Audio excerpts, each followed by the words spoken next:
Welcome to the art recovery class. These are the materials you're going to use for your cardboard relief project.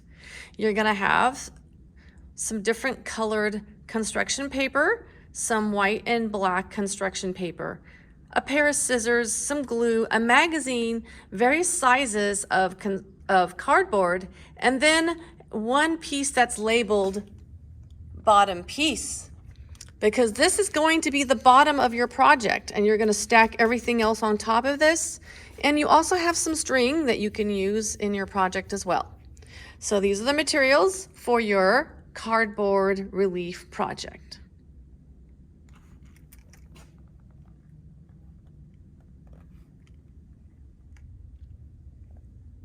You are going to be working on a cardboard relief sculpture. Please look at this first page. This is the agenda. This is what we're doing. And also I have here all the slides and what you will do on each slide and the due dates. So please note everything that's highlighted in yellow. That's an actual assignment that you're going to be doing on those slides. And next to it is the due date. So slide 8, on April 4th by 10 a.m., you will be done with learning about a cardboard relief sculpture artist. We will then go over the rubric, which will take about 10 minutes. And then we'll go over the list of materials and the project criteria, which will take about 10 minutes. And then we'll go over slides 12 and 13, which has some video tutorials on how to learn how to make different cardboard relief sculptures. You'll probably want to spend about 30 minutes on that, kind of figuring out what you're going to do. And then on slide 15, you're going to plan your project. That should take no more than 30 minutes, and that will be due by April 4th at 11 a.m. And then you're going to start to work on a project. Now you're going to start on the 4th and you will finish on the 5th. You're going to be documenting your work on slides 17 and 18. You're going to take photos of the progress of your work. You're going to need to have Google Drive app loaded onto your phone so that you can take a photo with your phone and then upload the image into your Google Drive. And then from there, you can insert the image into the slide deck. You will do some of the work on the 4th and you will finish it on the 5th, and it is due by midnight. You may need to do more work other than the class times, which go from 9 to 12. You may need to do a little bit more work in order to finish this project. But you must have slides 17 and 18 done by April 5th by midnight. The highest grade you can earn in this art credit recovery class is a C+. This is only an art recovery class. This is not a full class in regards to a normal semester. So because of that, the highest grade you can earn is a C+, and I'll be going over that when I go over the rubric with you. These icons will be on the various slides. This indicates that you will make art and photograph it. This indicates you will need to view some artwork and look at project ideas and maybe do some reading. This icon indicates that you will watch a video on that slide and learn techniques. This icon indicates that you're going to read something, an article or something that you will need to read. And then this icon indicates that you will type notes on the slide and that you will be graded on that slide. In the end, you will need to take a photo with your project to get full credit, and I'll go over that. Here is some examples of cardboard reliefs. You could do a portrait, so you could make a face and create some emphasis somewhere where your eyes go to first. For example, the red lips or the yellow in the hair or the glasses on the person. You could make an abstract design where you cut all different types of shapes and you overlap them. And again, you could create some focus by adding in color or a larger shape in the middle where your eyes travel to first. You could make an animal. And if you want, you could use some paint if you happen to have some paint around the house. We are going to be providing you with some basic tools to help you make this project. But if you happen to have some paint, then why not use it? Here are some random ideas. You could do a recreation of artwork like these flowers in a vase, or you could do a nature scene, or people walking, recreating artwork, or a mountain scene. You could even use some Sharpies. We have some Sharpies in the kit, so if you want to use some of the Sharpies, go right ahead and do so. You can cut off some of the corrugated parts of the cardboard and reveal it. So maybe cut off the flat part and reveal the corrugated below to create some interesting texture. If you do that, you're going to want to use an X-Acto knife. So that would be something that you would have to have at home to be able to do that. You might be able to tear off the or some of the flat surface of the cardboard to reveal the corrugated um, surface below, but unfortunately, you would be, if you were tearing, it might be a little bit random and it might be a little more abstract. If you want something a little more precise, you will need to use an X-Acto knife to cut it precisely. So with this project, you're either going to be creating an abstract design or a realistic design. You get to choose. So we're going to learn about this artist. So you're going to click on this link right here. It's going to take you to the artist webpage. And then you're going to answer these questions. Why corrugated as an art medium? Why do I do it? Where were you surprised when you saw his work? If so, why? And then which piece was your favorite? Insert it here and explain why. So do a copy of the image and then paste it right into the box. You just want to right click on the mouse, copy, and then right click, paste.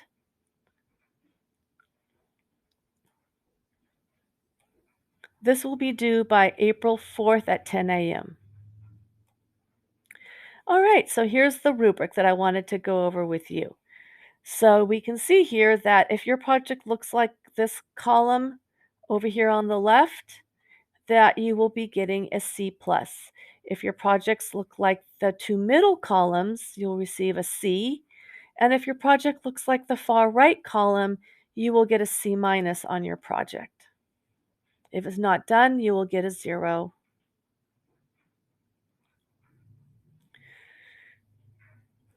We will grade on 4 different areas: criteria, creativity and theme, craftsmanship, and effort. So please look at what the description is for a C+, a C, and a C-. I'm going to go over the C+. You have all the required elements and additional elements are used. So you've gone over and above of what is expected. You have experimented with numerous techniques, striving to create something very creative. The theme is thoughtful and obvious throughout the entire art. The art is extremely well crafted and has no areas of distraction. Painting techniques or fabrications are advanced and each part is well made. You took more than enough time, created over 2 days and hours, and had time to rework ideas, and you were careful in how you created it. All right, so this will help you to get a C+ on your project. Here are the materials needed. First of all, in your kit that we provided you, you will have a bottle of glue, some warm, cool, or neutral tone construction paper, and also some black and white. You will have a 12 by 12 labeled bottom piece. So this is the piece that you will be building on. Alrighty? So it's 12 by 12 in inches, and you will need to stack on top of that all your cut pieces of cardboard and colored paper and whatever it is that you're using to help you make your project. You will have multiple pieces of cardboard that you can cut to any size that you need. You will have one magazine that you can use to incorporate into your designs, and you will be given a pair of scissors to help you cut everything. Here are some additional materials if you want to use, if you happen to have them around the house, for example. If you have like cereal boxes or Amazon shipping boxes, you can use any kind of paper or paper bags that you might happen to have around the house.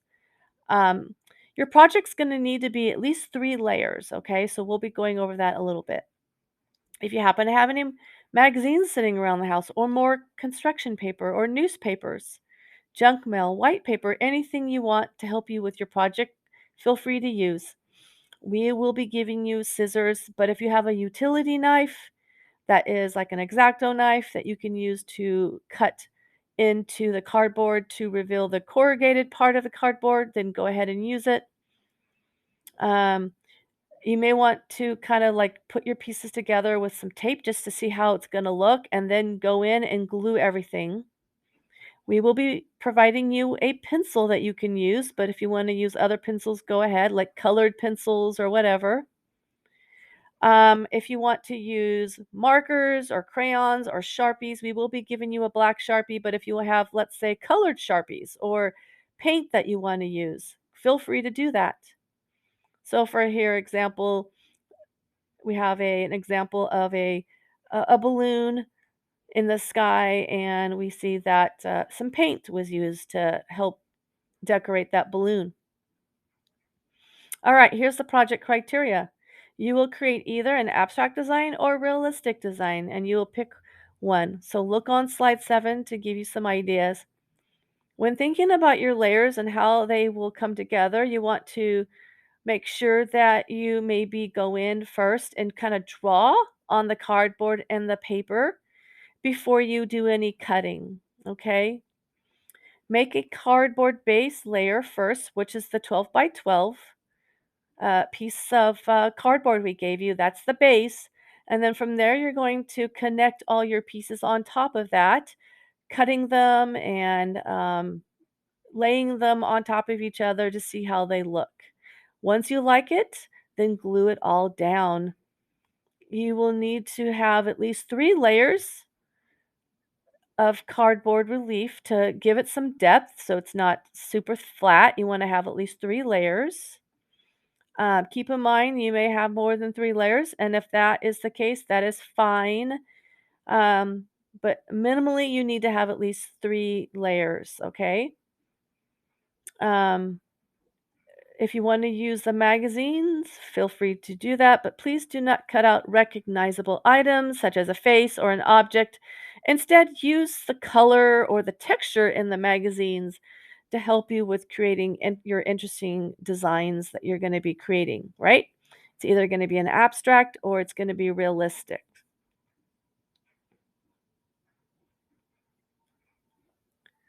So this is the slide that has all of your video tutorials. Here's a brief description of what each video is about. So read these descriptions so that you can figure out which ones you want to watch. You're going to want to watch this for about 30 minutes to really figure out what it is that you want to do. Once you do that, then you can also look at this slide next to kind of look at different types of techniques.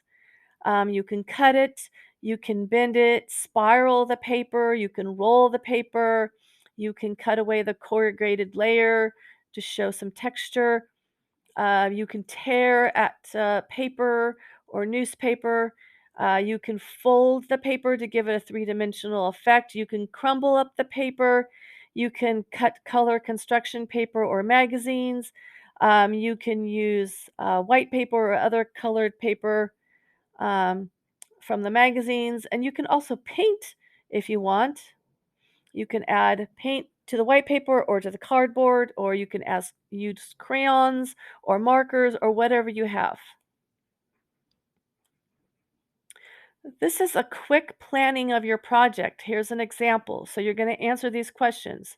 Which style of design do you feel will work for you, an abstract or realistic? So then explain your ideas. So in this example, they're saying, I will do a realistic design of a happy, safe home in the forest with flowers around it. My dream for the future. Number 2, determine 3 techniques you will use. Determine 3 techniques you will use. Maybe you should go back and look at those videos or look at the slide 23 to determine which techniques you will use. So write them down, A, B, and C. I will cut flat pieces for the homes, trees, the mountains, and flowers with some corrugated cardboard showing. I will roll corrugated pieces for the center of the flower, the petals, cut some construction paper for color emphasis. So what tools and materials do you want to use, right? So look at slide 18 and figure out the tools that you're going to be using. I will use scissor, glue, cardboard, construction paper, utility knife, a pencil, and maybe a magazine to add some texture or color. So here is like the examples. You're going to want to find some photo examples and put them in the right. So go into Google Images and do a search. Then do a right click and copy, and then a right click and paste into these boxes. Here's an example of what the final project might look like for this project that you've planned out. Don't take very long to do this. This is due on the very first day. You need to be done with the planning of your project on the first day. And the very last hour of class on the first day, you're going to actually start working on making this project. All right. So here is your slide where you're going to do all of your research. You need to finish this in 30 minutes. It is due by April 4th by 11 a.m. Here's a sample of you documenting your work. Okay, so you're going to need to take some pictures as you work. Okay, these are called progress pictures, and it's required. I cannot stress this enough. If you do not do this, then how do I know you really did the project? Okay, this is evidence that you did the work. So there will be, we'll look at the next slide and we'll look at the deadlines on the next slide. But first, here is some steps. We see 2 progress images on the left. On the right, we see a completed project with the person who made the project. You absolutely have to take a picture with your project in order to get full credit, and you have to put it in the last box. All right, so here are the deadlines. You need to be 1/3 of the way done by April 4th at midnight. You'll need to have that photo inserted in box number 1. On April 5th, you need to be 2/3 of the way done. So that is on Tuesday at by 10:30 a.m. You need to have a photo inserted into box number 2. And then you need to be completely and fully done with your project by April 5th at midnight. And you will need to take a photo with your project, just like the young woman in the photo example. I need to see your complete face. I need to see you holding that artwork. And then you'll need to insert the picture in box number 3. When you are done, you must take a very good quality photo of your project, just like you see here on the left. Here are some good lighting samples. I need to be able to clearly see your artwork. And then you're going to insert it into this gray box here. So this final close-up picture of your finished project goes here. I want you to use the most of the space to put your project in. I do not want you to like distort the image. So if the image doesn't completely fill in the box, that is fine. Make sure you use good lighting. I recommend you just take it outside and use and like photograph it outside under an overhang with no direct sun on your project, but just some nice even lighting. And you want to make sure that you use your phone to take the picture, upload it into Google Drive, and then from there you can insert it into the slide. If you don't have a phone, you can use the camera on your Chromebook to take a photo, and then you can immediately insert it into this box here. How do you guarantee your grade? Best way is to upload all your photos on slides 17 and 18. And also, there may be times when I'm going to ask you to show me your work as you are working in your house, at your house, wherever you're working. I might ask you to turn on your camera and show me your work.